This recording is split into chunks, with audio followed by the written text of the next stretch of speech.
Hello everyone, welcome back to my channel. So today we are going to do oral activity, that is reading. Okay, first I am going to read it in English, then I am going to tell you the meaning in Hindi. Okay, so let's start. My house यानी कि मेरा घर.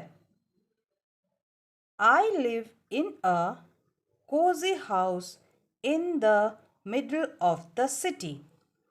मैं शहर के मध्य में एक आरामदायक घर में रहता हूँ. I live with my parents and younger brother. मैं अपने माता पिता और छोटे भाई के साथ रहता हूँ. I have a pet dog. Its name is Dodo. मेरे पास एक पालतू कुत्ता है, उसका नाम डोडो है. Our house has 2 bedrooms, 1 living room, 1 kitchen and 1 bathroom.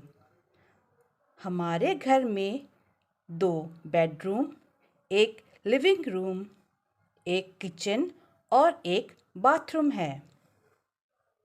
My brother and I share the same room in the house. मैं और मेरा भाई घर में एक ही कमरे में रहते हैं. We have a nice garden. हमारे पास एक अच्छा बगीचा है. We have planted many different types of flowering plants and vegetables in our garden. हमने अपने गार्डन में कई तरह के फूलों वाले पौधे और सब्जियां लगाई है. We have very good neighbors. हमारे बहुत अच्छे पड़ोसी हैं. Thank you. धन्यवाद.